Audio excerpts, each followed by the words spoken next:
Hello everyone, I am श्रुति गुप्ता और आज के वीडियो में हम देखने वाले हैं कंडीशनल ऑपरेटर या इसे टेरनरी ऑपरेटर भी कहा जाता है। टेरनरी ऑपरेटर क्यों कहा जाता है? क्योंकि इसे 3 ऑपरेंड की ज़रूरत होती है, इसलिए इसे टेरनरी ऑपरेटर कहा जाता है।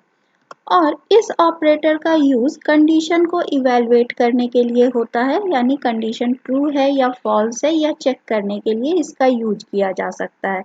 कंडीशनल ऑपरेटर का सिंबल क्या होता है? Question mark and colon. इसे टेरनरी ऑपरेटर क्यों कहा जाता है? इसमें देखें अगर तो क्वेश्चन मार्क के पहले हम कंडीशन लिखते हैं, क्वेश्चन मार्क के बाद और कोलन के पहले ट्रू वैल्यू जो रिटर्न होती है वह लिखते हैं और कोलन के बाद जो फॉल्स वैल्यू रिटर्न होनी है वह लिखते हैं। यानी इसमें 3 एक्सप्रेशन होते हैं, पहला कंडीशन, दूसरा ट्रू वैल्यू और तीसरा फॉल्स वैल्यू, इसीलिए इसे टेरनरी ऑपरेटर भी कहा जाता है। आइए प्रैक्टिकली देखते हैं अब इस ऑपरेटर को हम कैसे यूज कर सकते हैं प्रोग्राम में। तो आइए टर्बो C++ में हम एक प्रोग्राम बनाते हैं जिसमें मैं पहले कमेंट लिख देती हूँ, यूज ऑफ कंडीशनल ऑपरेटर।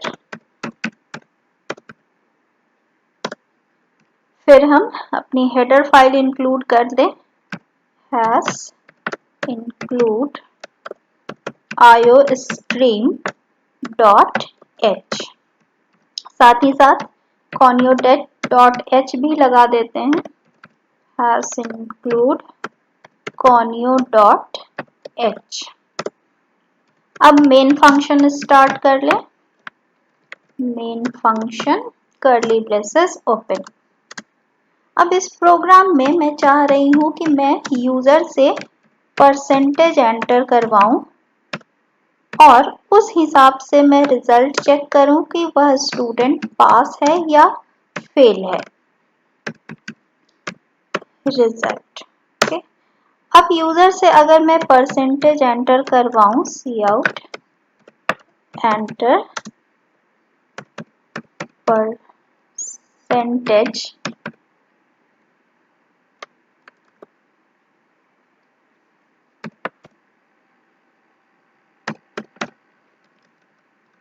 यहाँ डबल कोट्स छूट गया है ओके।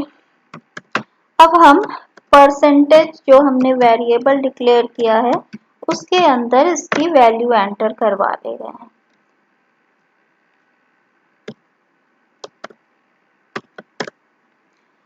अब रिजल्ट हमें चेक करना है, तो result equal to, conditional operator में हमने क्या पढ़ा था, सबसे पहले हम कंडीशन लिखते हैं।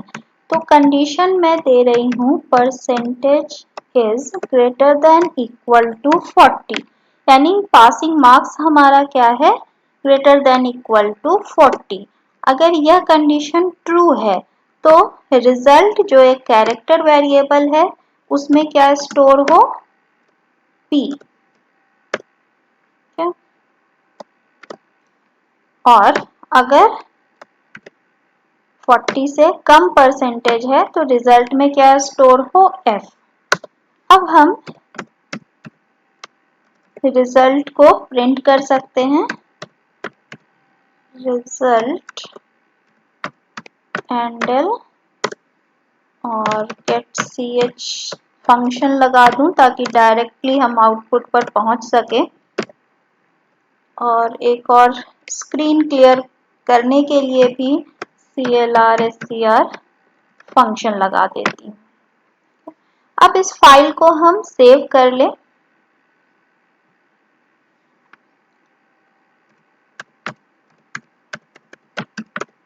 conditional.cpp, इसे कंपाइल कर लेते हैं ओके, 0 एरर 0 वार्निंग। अब इसे रन कर ले।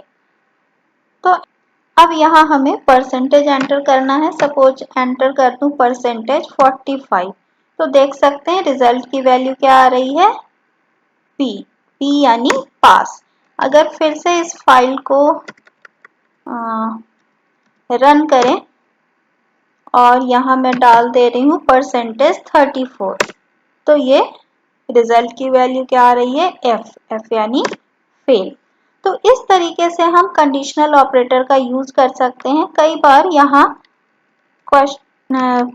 पैरेंथेसिस के अंदर भी कंडीशन को लिखते हैं, लेकिन यह कोई कंपलसरी नहीं है।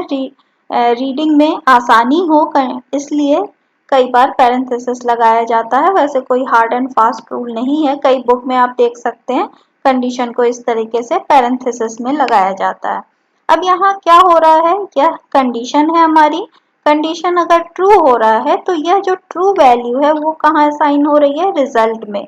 और अगर यह कंडीशन फॉल्स हो रहा है तो ये वाली वैल्यू, कोलोन के बाद वाली वैल्यू रिजल्ट में स्टोर हो रही है, जिसे हम प्रिंट करके देख सकते हैं। तो इस तरीके से कंडीशनल ऑपरेटर का यूज किया जाता है। कई बार कंडीशनल ऑपरेटर में नेस्टिंग भी की जाती है। नेस्टिंग क्या होता है, एक कंडीशनल ऑपरेटर के अंदर दूसरे कंडीशनल ऑपरेटर का यूज। सपोज ये ट्रू पार्ट है, इसमें हम फिर से कंडीशनल ऑपरेटर लगा दें और फिर उसका ट्रू और फॉल्स पार्ट लिखें, या फॉल्स पार्ट में भी लगा सकते हैं। लेकिन इस तरीके के प्रोग्राम रीड आउट करने या अंडरस्टैंडिंग में थोड़े कॉम्प्लिकेटेड हो जाते हैं, तो नॉर्मली कंडीशनल ऑपरेटर में हम नेस्टिंग परफॉर्म नहीं करते हैं, वह हम फिर इफ एल्स से वो प्रोग्राम बना लेते हैं। तो कंडीशनल ऑपरेटर का अगर यूज आपको समझ में आया तो इस वीडियो को लाइक, शेयर एंड सब्सक्राइब करें। साथ ही नोटिफिकेशन बटन को ऑन करें। Thank you and have a nice day.